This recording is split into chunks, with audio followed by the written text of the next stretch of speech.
नमस्ते. आज मी मिक्स भाज्यांचं थालीपीठ बनवते. त्याच्यासाठी आपल्याला काय काय साहित्य पाहिजे बघा. कोबी, कांदा, शिमला मिरची, लाल तिखट मिरची, मेथीची भाजी, आलं, कच्चे चणे, बाजारात सध्या कच्चे चणे येतात हरभरा म्हणून ते, कोथिंबीर आणि पुदिना. आणि चटणीसाठी आपल्याला काय साहित्य पाहिजे. कोथिंबीर, पुदिना, शेंगदाणा, खोबरं आणि थोडंसं लिंबू आणि 2 ओल्या मिरच्या आणि दही लागेल. आणि थालीपीठ मध्ये पीठ भिजवायला तांदळाचं पीठ. आता हे आपण सगळं वाटून घेऊया. तुम्ही किसून पण घेऊ सुद्धा, नाही तर मिक्सरमध्ये सुद्धा वाटून घेऊ शकता, पण मी फूड प्रोसेसरमध्ये बारीक करते. आता हे आपलं सगळं भाज्या वाटून झालेले आहेत. हे बघा. आता हे आपण एका बाउलमध्ये काढून घेऊया. पाणी न टाकता वाटायचं.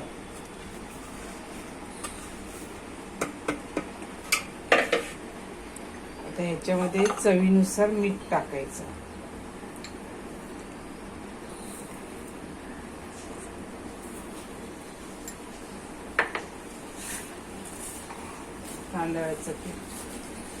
तांदळाचं पीठ चाळून ठेवलेलं आहे.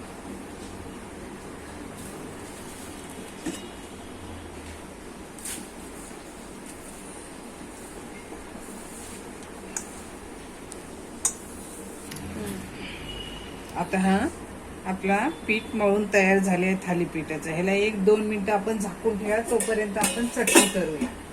आता इथे आपण काय घेतलेलं आहे, शेंगदाणे, ओली मिरची, पुदिना आणि कोथिंबीर आणि ओलं खोबरं आणि थोडंसं लिंबू. आता हे आपण वाटून घेऊया.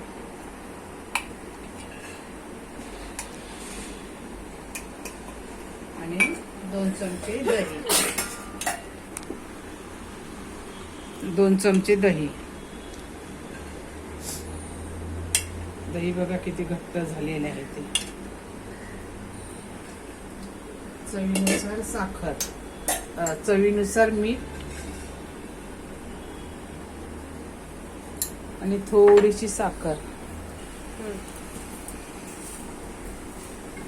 थोडीशी साखर. आता हे आपण वाटून घेऊया. ही आपली चटणी तयार झाली.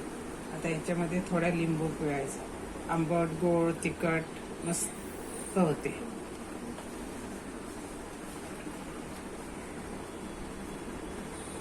जास्त तिखट नाही केली, मुलांना खायचं आहे ना माझ्या.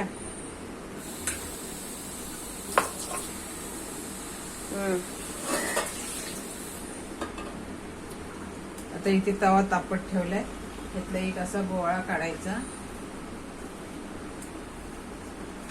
तुम्हाला कसे छोटे मोठे करायचे तसे करू शकता.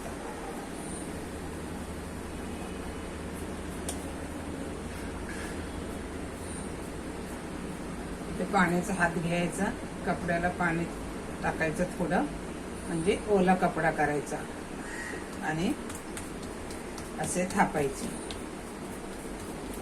पातळ जाड तुम्हाला कसे पाहिजे तसे तुम्ही थापू शकता.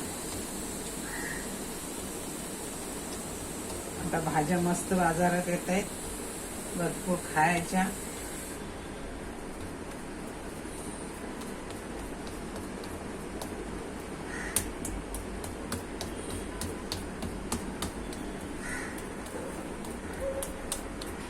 इथे आपला तवा पण तापलेला आहे. थोडं तेल घालूया वरती.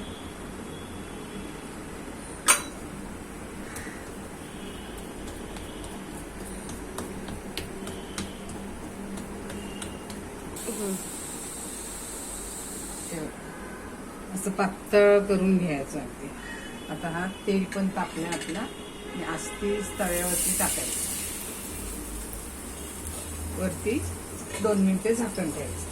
परत दुसरा करायला घ्यायचा. आता आपण दुसऱ्या साईडने पलटी करू.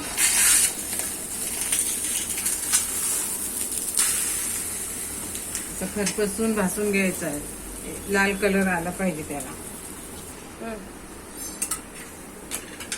हे बघा किती छान आणि असा क्रिस्पी झाला एकदम मस्त दिसतंय. हा मिक्स भाज्यांचं थालीपीठ. शेअर करा, लाईक करा, सबस्क्राईब करा.